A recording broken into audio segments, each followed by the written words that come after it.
Assalamualaikum warahmatullahi wabarakatuh. Selamat pagi menjelang siang, anak-anakku, siswa-siswi dimanapun berada. Hari ini tanggal 4 Agustus, mata pelajaran Pendidikan Pancasila dan Kewarganegaraan, lanjutan dari materi minggu yang lalu. Oleh karena itu, untuk mengawali pertemuan kita di pagi menjelang siang ini, mari kita berdoa menurut keyakinan kita masing-masing. Semoga apa yang kita pelajari di pagi dan sore, Allah SWT Tuhan Yang Maha Esa mengabulkannya. Berdoa mulai.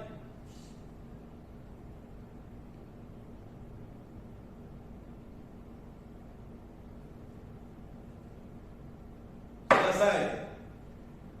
Anak-anakku sekalian yang saya cintai, kita semua walaupun situasi yang masih pandemi ini, kita masih melaksanakan dengan cara virtual ini. Mudah-mudahan tidak mengurangi rasa semangat kita untuk belajar, untuk bekal kita di masa-masa yang akan datang. Karena itu, walaupun dengan cara virtual ini tidak mengurangi rasa semangat kita, dan semoga wabah dan penyakit segera tersingkir dari negeri kita dan kita bisa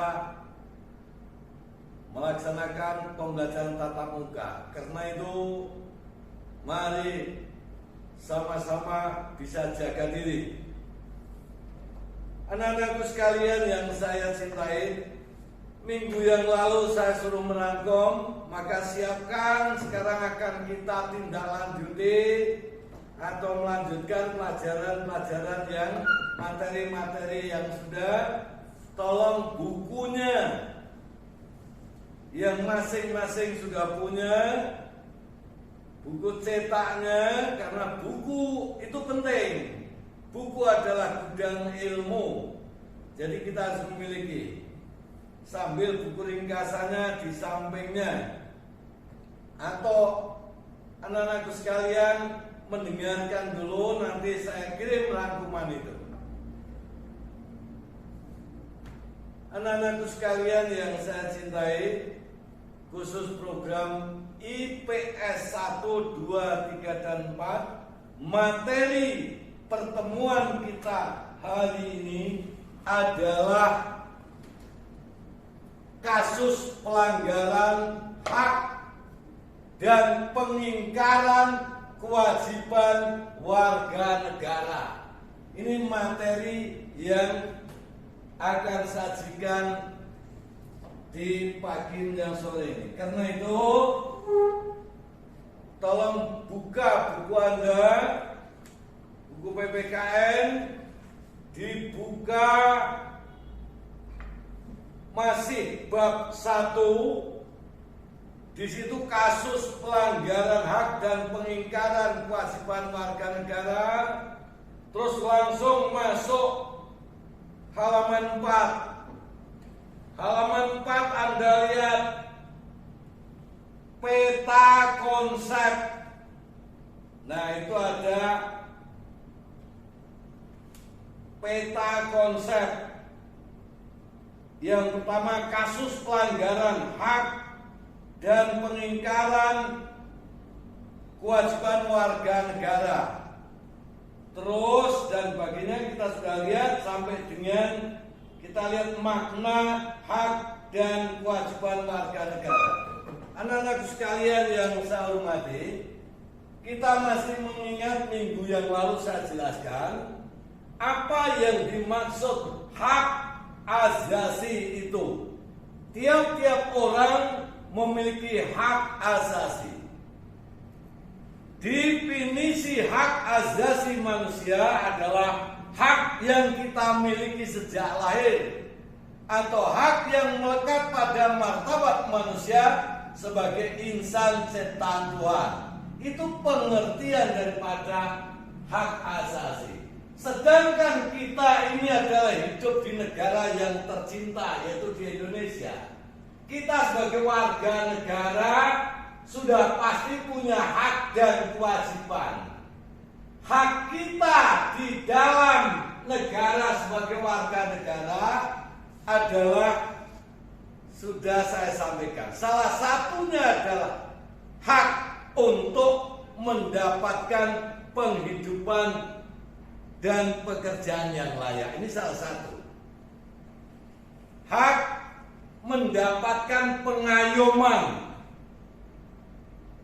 sebagai warga negara dan sebagainya dan lain-lain. Itu sudah saya singgung. Nah, kemudian kewajiban kita sebagai warga negara ya banyak. Kembali saya katakan, kewajiban kita di dalam negara sebagai warga negara sudah pasti kita adalah mentaati aturan-aturan yang ada di dalam negeri kita. Membela negara sudah kewajiban kita sebagai warga negara Indonesia. Bila terjadi sesuatu yang tidak kita inginkan, itu salah satu kewajiban kita. Membela negara itu sudah lumrah. Kemudian kita lihat di dalam peta itu adalah makna-makna. Lihat buku masing-masing. Makna hak dan kewajiban warga negara. Tadi saya katakan hak asasi kita adalah, nanti dulu saya sampaikan, hak yang melekat pada martabat manusia sebagai insan ciptaan Tuhan. Kita lihat dalam halaman 4 peta tadi. Di situ ada makna hak dan kewajiban warga negara. Makna hak itu apa saja, Pak? Setiap warga negara adalah satu, mendapatkan penghidupan dan pendidikan yang layak. Itu sebagai warga negara, setiap warga negara. Mendapatkan perlindungan hukum, memiliki kebebasan dalam berpendapat, kebebasan beragama, itu hak-hak kita sebagai warga negara. Maka dari itu bahwa antara hak dan kewajiban itu adalah tidak bisa dipisahkan, karena bagaimanapun kewajiban akan muncul, hak dan sebaliknya itu sudah pasti. Maka dari itu dalam konsep peta semacam ini kita lihat di papan yang ada, ya. Faktor penyebab terjadinya pelanggaran dan pengingkaran kewajiban warga negara antara lain, ini yang sering kita jumpai. Apa faktor penyebab pelanggaran itu yang sering kita temui? Ini salah satunya sikap egois yang mementingkan diri sendiri. Ini kalau kita renungkan, ini harus kita pahami. Sikap egonya ini yang penyebab terjadinya pelanggaran. Kemudian tidak toleran, misalnya terkadang perbedaan antar latar belakang ekonomi, ras, dan sebagainya. Ini juga termasuk penyebab pula. Di samping sikap egois tadi, termasuk ini. Kadang-kadang ya itu tadi, faktor ekonomi penyebab. Yang selanjutnya penyalahgunaan kekuasaan. Misalnya para pemilik perusahaan tidak memperdulikan kepada karyawannya akan hak karyawan. Ini kadang-kadang terjadi. Inilah faktor penyebab pelanggaran hak bagi warga negara. Lanjut. Nah, pelanggaran HAM, hak asasi manusia yang biasa. Kok biasa, Pak? Ya, tentunya kita harus memahami ini. Pelanggaran yang hak asasi manusia yang biasa ini meliputi apa saja, Pak? Nah, ini contoh yang sering kita lihat, yang sering kadang kita jumpai, termasuk penganiayaan. Kok pelanggaran biasa, Pak? Termasuk pemukulan, pencemaran nama baik. Namun di sini adalah ada aturan-aturannya yang untuk menjaga dan sebagainya. Sebagai warga negara, terutama pemerintah itu ada. Maka dari itu yang kita lihat HAM-HAM yang biasa ini, pelanggaran-pelanggaran yang biasa, penganiayaan, kadang-kadang kita suka mendengar, pemukulan kita bahkan suka melihat dan mendengar, pencemaran nama baik melalui media-media elektro yang masing-masing memiliki. Ini contoh atau pelanggaran-pelanggaran biasa yang kadang-kadang kita suka melihat, kadang-kala ya kita bisa melalui HP kita dengan elektronik. Nah, ini terjadi. Nah, inilah salah satu, dan masih banyak pelanggaran-pelanggaran yang lainnya. Lanjut. Nah, contoh pelanggaran-pelanggaran HAM khusus di Indonesia. Kita lihat ini yang terjadi. Mungkin anak-anakku belum lahir, ada yang ya. Kita lihat peristiwa Tanjung Priok ini pernah terjadi. Peristiwa Tanjung Priok antara aparat dan warga negara berawal masalah sara, suku, agama, ras, dan antar golongan. Ini tahun 84, tahun 1984 ini terjadi di Tanjung Priok. Saat itu antara aparat dan warga terjadi karena apa? Ya ini, karena masalah suku, agama, ras, ya, antar golongan itu terjadi. Ini kasus yang terjadi, peristiwa di Tanjung Priok tahun 1984. Ya, ini saya sudah besar, saya sudah tamat perguruan tinggi saat itu. Nah, ini adalah peristiwa yang terjadi di Tanjung Priok saat itu. Lanjut, ini adalah kasus pembunuhan Marsina. Ini pekerja, contoh ya, Marsina pekerja di PT Catur Putra Porong diduga menjadi korban penganiayaan dan pembunuhan. Nah, ini juga kasus-kasus tentang pelanggaran HAM di Indonesia masih ada, termasuk kasus Munir yang mungkin kita mendengar dan sebagainya. Peristiwa Trisakti yang belum lama apa yang terjadi, tragedi baru, yaitu pada tanggal 12 Mei tahun 98.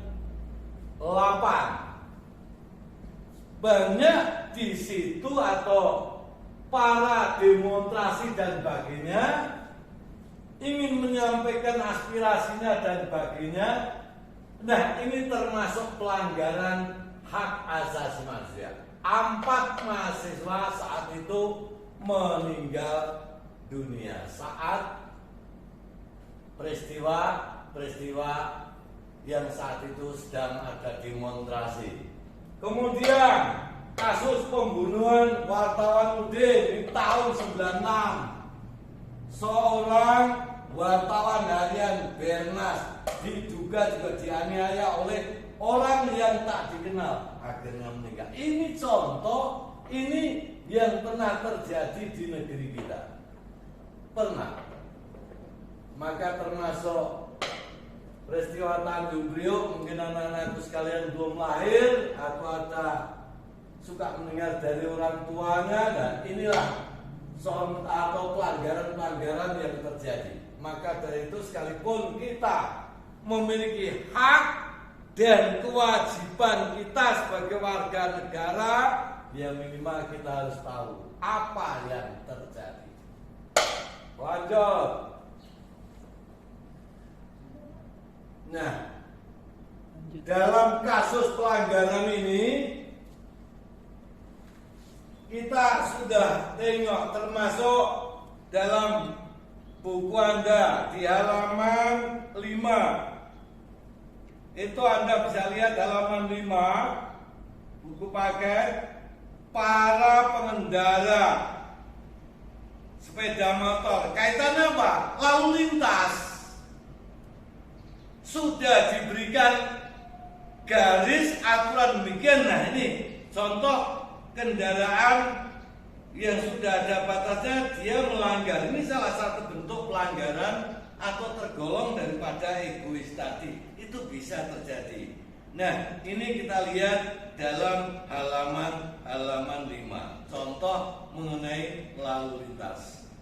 Semua itu adalah ya terpulang pada kita, tapi untuk memperkecil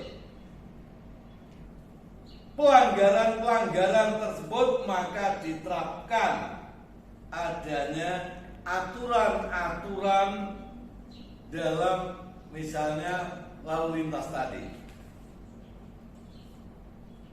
Sanksi sudah pasti, itu adalah ya salah satu perhatian untuk menegakkan daripada pelanggaran-pelanggaran itu harus dikenakan sanksi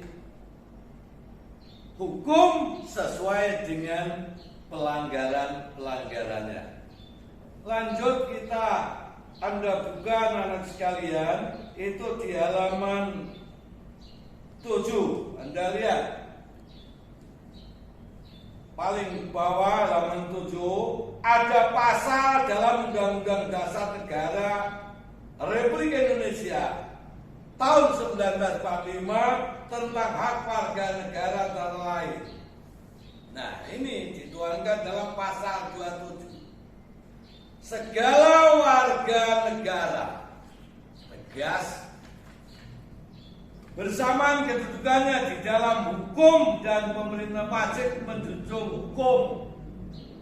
Jadi dalam pasal 27 tadi tegas, siapapun tapi sepanjang itu adalah sebagai warga negara Indonesia kena sanksi hukum karena pelanggaran itu sudah tidak memilah-milah. Ini dalam rangka menegakkan daripada aturan-aturan itu harus diberikan sanksi secara yuridis. Kita tahu, memahami dan mendengar betapa pentingnya aturan itu dibuat untuk memperkecil adanya benturan yang tidak kita inginkan, maka sanksi-sanksi yuridis itu harus ditegakkan, sanksi hukum, ya pelanggaran-pelanggaran terutama.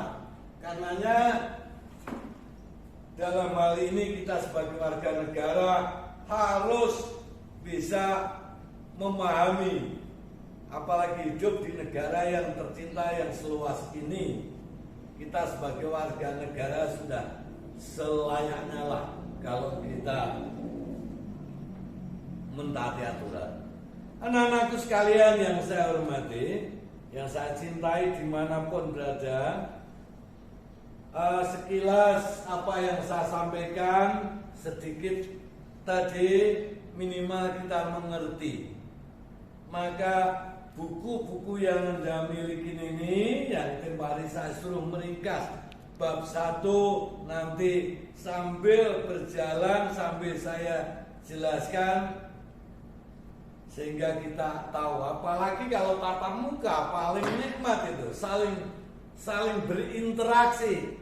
Maka dari itu semoga pandemik ini segera keluar dari negeri kita bisa tatap muka langsung, bisa bertanya, bisa berinteraksi satu sama lain, sehingga kita lebih paham, mengingat dengan dengan sistem-sistem yang diajarkan itu adalah terkait dengan ragam-ragam, terutama yang kita sebut internet dan sebagainya ini kan, maka waktunya kita batasi. Anak-anak sekalian dimanapun berada, saya rasa pertemuan kita di pagi hari menjelang siang ini saya akhiri. Sedikit banyak ilmu yang saya sampaikan mudah-mudahan bisa dipahami, karena kita bisa membaca pula. Sedikit saya bisa terangkan, mudah-mudahan tidak mengurangi. Ya kurang mah kurang, tapi paling tidak kita tetap semangat untuk belajar. Saya tutup pertemuan kita, minggu depan kita akan berlanjut. Akhir kata, jangan lupa jaga diri, absen jangan lupa, nanti saya share diringkas di buku Anda. Ini adalah saya ingatkan dalam pertemuan. Saat nanti pertemuan secara langsung, nah mana ringkasanmu? Pasti saya tanya. Maka tolong nanti diringkas di buku Anda supaya kita adalah mengingat apa yang telah disampaikan. Absen jangan lupa. Wabillahi taufik wal hidayah. Wassalamualaikum warahmatullahi wabarakatuh. Sampai jumpa di lain waktu. Selesai.